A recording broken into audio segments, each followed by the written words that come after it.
20 വർഷങ്ങൾക്ക് ശേഷം ഒരു സിനിമ റിലീസ് ചെയ്യുന്നു, വമ്പൻ സ്വീകാര്യത നേടുന്നു. ഇതൊരു ലാലേട്ടൻ സിനിമയല്ല, ഒരു മലയാള സിനിമയല്ല, നേരെ മറിച്ച് ഇതൊരു തെലുങ്ക് സിനിമയാണ്, ഇതൊരു അല്ലു അർജുൻ സിനിമയാണ്. പറയാൻ പോകുന്നത് ഹാപ്പി ബി ഹാപ്പി എന്ന് പറഞ്ഞ സിനിമയെ പറ്റിയാണ്.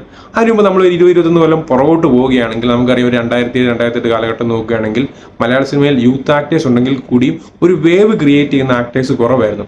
ആ സമയത്താണ് തെലുങ്കിൽ നിന്നൊരു പയ്യൻ വരുന്നു, അദ്ദേഹത്തിന്റെ സിനിമകളെല്ലാം ഡബ് ചെയ്ത് റിലീസ് ചെയ്യുന്നു.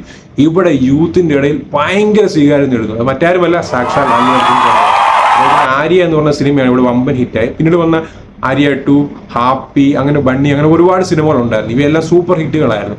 ഈ ഹാപ്പി എന്ന് പറഞ്ഞ സിനിമ തെലുങ്കിൽ ഒരു ശരാശരി സിനിമ എന്ന് പറയാം, വലിയ സക്സസ് ഒന്നും അല്ലായിരുന്നു. പക്ഷേ അത് ഡബ് ചെയ്ത് കേരളത്തിൽ ഇറക്കിയപ്പോൾ 175 ദിവസത്തിന് മേളിലാണ് സിനിമ ഓടിയത്. ആ ഒരു ടൈം നോക്കണം, അത്ര ആക്ടേഴ്സ് നമുക്ക് മലയാളത്തിൽ ഉണ്ടായിട്ട് കൂടി ഒരു സിനിമ, തെലുങ്ക് സിനിമ ഡബ് ചെയ്ത് അത്ര ദിവസം ഓടി വമ്പൻ ഹിറ്റായി മാറുകയാണ്. പിന്നെയുള്ള അദ്ദേഹത്തിന്റെ സിനിമകളെല്ലാം തന്നെ ഗംഭീരമായി കൊണ്ടിരിക്കുകയാണ്. ശരിക്കും പറഞ്ഞാൽ അതിന്റെ മെയിൻ ഹൈലൈറ്റ് എന്ന് പറഞ്ഞാൽ ആ ഒരു സിനിമ ഡബ് ചെയ്ത രീതി, അദ്ദേഹത്തിന്റെ സിനിമകളിലെ ഗാനങ്ങൾ മലയാളത്തിലോട്ട് വരുമ്പോൾ മലയാള ഗാനമായി മാറുകയാണ്. അത് ആ ഒരു സിനിമയെ മലയാളമായി മാറുകയാണ്. അങ്ങനെയാണ് അദ്ദേഹം അല്ലു അർജുൻ എന്നുള്ള പേര് മാറി മല്ലു അർജുൻ എന്ന് പറഞ്ഞത്. അപ്പം 20 വർഷത്തിന് ശേഷം അദ്ദേഹത്തിന്റെ ഹാപ്പി എന്ന് പറഞ്ഞ സിനിമ റിലീസ് ചെയ്യുകയാണ്. റിലീസ് ചെയ്യുമ്പോൾ എക്സിലെല്ലാം ഭയങ്കര ട്രെൻഡിങ് ആണ്. കാരണം തെലുങ്കിനേക്കാളും ഫാൻ ബേസ് ആണോ അല്ലു അർജുൻ കേരളത്തിൽ നിന്ന് തോന്നിപ്പിക്കുന്ന രീതിയിലാണ് ഒരു വെൽക്കം ആണ് കിട്ടിയിരിക്കുന്നത്.